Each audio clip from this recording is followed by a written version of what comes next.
Okay, hi guys, this is the first episode of Lifestyle on the Oyinbo YouTube channel, and you are wondering what do we have for you today. Hey, I have a very smart guy here. Today I will be discussing on the topic, do scholars actually have fun? And this is why I'm hosting the scholar. You are a scholar. Well, if you say so, but I think you are the biggest scholar here. No, guys, don't mind him. Daniel is a scholar. I mean, academically he's a scholar, professionally he is a scholar, and I can take any compliment from him.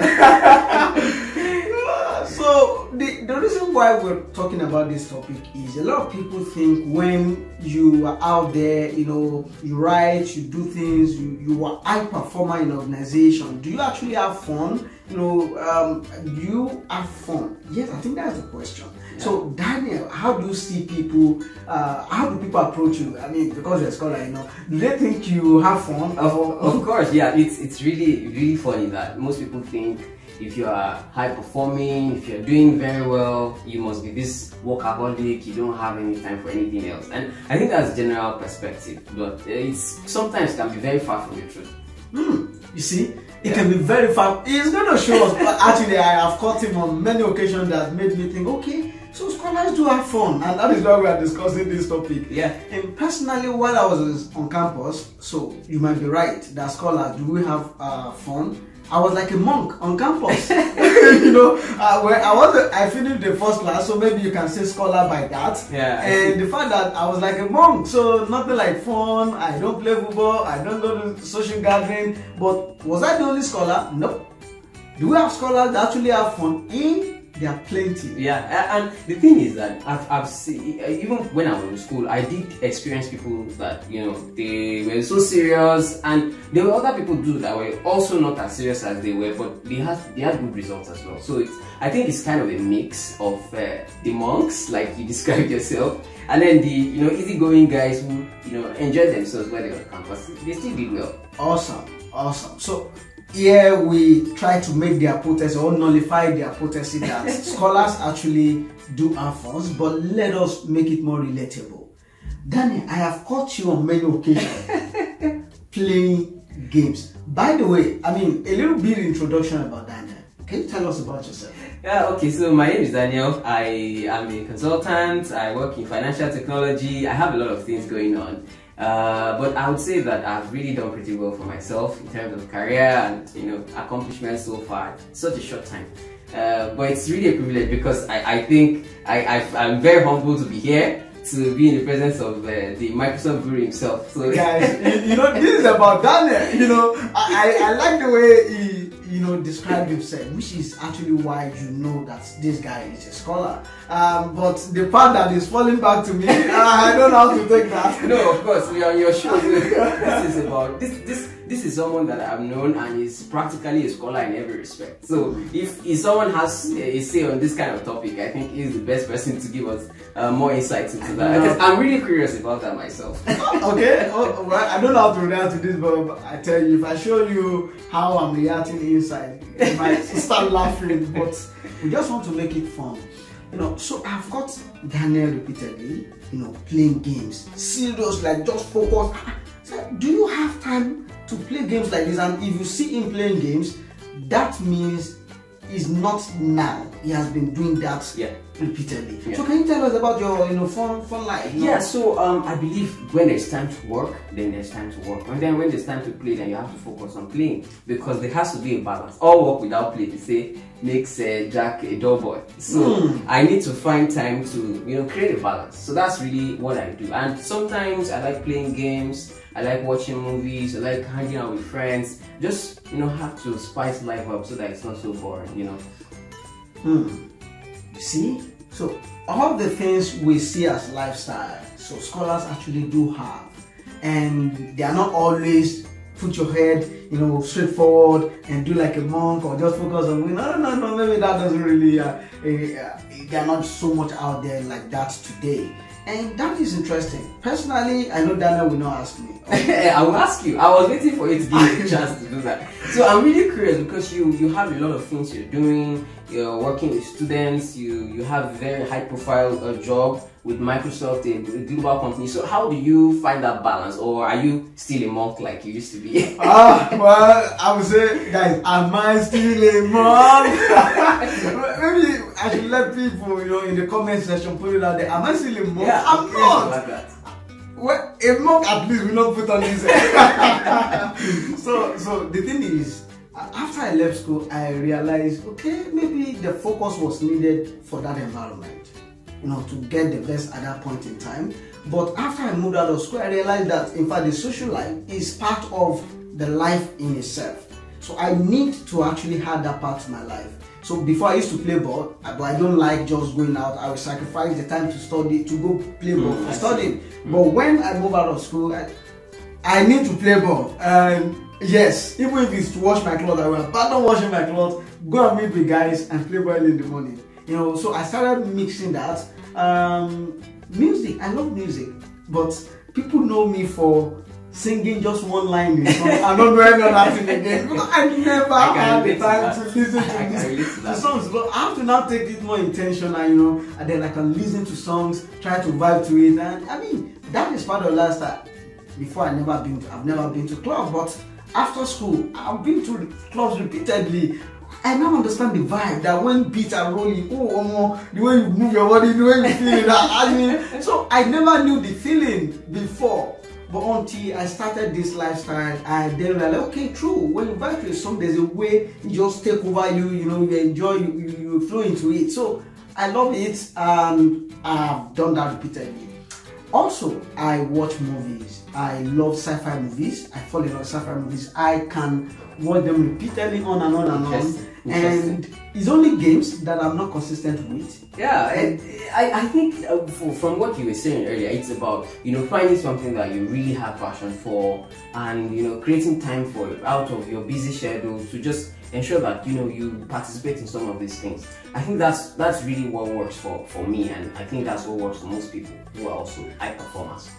Yeah. So obviously you can see that scholars do have fun, and I believe you're actually having fun, even while watching this, because the scholar is there and we are trying to create fun for you from this content. The last thing that we're going to discuss is this topic: if truly scholars do have fun, so how do they then balance their life? Some people thought scholars do not have fun, and thought because they were having a lot of funds and lifestyle, that's why maybe they are not high performing with jobs and maybe in school. So if scholars, both in school, both in professional settings, high performers, if they do have fun and lifestyles, so how do they balance it? What's your thought on this? Yeah, so I think that most of the people who are high performers have had a really, really solid work ethic from a long time. And so it's easy for them to, work is just like an habit for them. So they know when to prioritize, when to do the right thing, and when to, put in the effort for their work. So the free time that they have, they can commit it to play, and it doesn't distract them from other things that they're doing. So I think that's really a kind of the win formula. But I'm curious, what do you think about how people really balance it from your experience? To be honest, it's not different from your perception, because I look at my life, I look at other scholars that have studied like you, and how do they really maintain that focused life and remain consistent and also enjoy lifestyle? It's exactly what Daniel said. They already have an habitual life of giving time to what needs to be done, and they can do that on time. So you are not using the whole day, and they can save some time. And those time, they can always, in fact, they explore lifestyle fun than many people. Yeah, that's true. That's true. In fact, I have a friend, there's some genres of anime that this guy knows. He can tell you, literally recite everything that happens. But you see that this guy is a high performer. He's doing well in his job. So it doesn't mean that when you have fun that you have to fail in whatever it is that you're doing. Good. Before we call it a day, there's a segment on this show that we'd like to talk about, which is what was one of the funniest moments you can remember? While growing up, and it could be any time while you're still small, while you're in secondary school, university, or even when you start working. Oh wow, that's a hard one. Well, I can go first. Okay, you can go first. Yes, I'm gonna go first. So I still say this today. When they say exposure matter, I learned mine the hard way. So what happened? After finishing secondary school, I was trying to get admission into OAU. Please don't come and sing any song. Don't come and sing any, because what you guys showed me, I went there for my person tell me. Funny story indeed. And my friend was there who was helping me to, all this registration. When the guy is there and you're there, you are going there for a position, the registration, online, everything, we help you to sort them out. So, but the platform, the portal wasn't going because network, all this traffic. Yeah. So it will be down, sometimes up again. And so tomorrow is post-UTME exam. So today he has registered, but he needs to generate slip, all those prints, your slip, all those things. Portal was down. So I was still on him, and that day in the afternoon, like evening, like 5 p.m., he just told me that he woke up that they just sent a message that portal has opened, that we need to quickly get it done. I was so happy. I said yes. I just wore my trousers and said, please, how much is it to portal? Are we taking ride? Are we taking Okada, or what are we taking out to portal? I never knew that portal is online. Wow. So my own mind was that, let's go now. Are we going to take bike, or are we going to take cab? Oh no, let's go to portal. It was like, can you say that again? I said, yes, now. You said portal is open. Let's quickly go. Are we taking bike or cab? Let me know how much.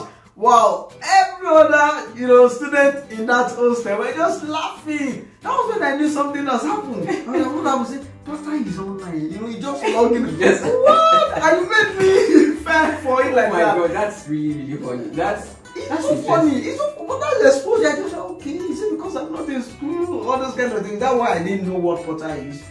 That was a very funny experience for me. But I will never forget to you guys. I wrote the exam. I didn't pass. So that's just it. So, and I wasn't selected.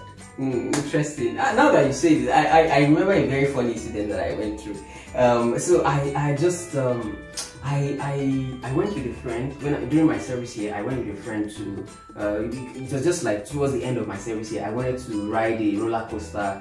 This roller coaster. So that was my first time of climbing one. It was very funny because I climbed the roller coaster. Because it was a female friend I was with. I was telling her, don't worry, don't be afraid. It's not going to be. But that was my first time of climbing the roller coaster. When the thing started moving, I was trying the one that was shaking. I was the one that was shaking, and she had to hold me down. Wow. And it is so funny that sometimes when you try something for the first time, you'll be surprised that you will think you can handle that thing until you find yourself there and you can't handle it. What if you've been taking that roller coaster when you were still small kid? Exactly. I wouldn't have had that kind of embarrassment. I tell you, now you that should give moral support, you are not the one being supported morally. What a funny, if I'm that lady, the way I will drag you. In fact, till we get home. She was even very polite about it, but she had to laugh at some point. I can take it too. Yeah. Okay guys, so thank you for taking your time, to go through this with us. So the goal is so simple that you can be performing well and still enjoy life. Yeah. It doesn't come at too much cost. Not even at the cost, as far as you can properly manage your time. So don't ever think that for you to be a high performer, you have to sacrifice the fun, the lifestyle. Nope, you don't have to. And thank you, Daniel Dekule, in case you're looking for his full name. You can check him out on Twitter, check him out on LinkedIn, and follow him. I think I can now go back to my working mode. It's already weekend. This is weekend, and let's try and enjoy ourselves before Wednesday comes and we start working again. We're still recording. Oh.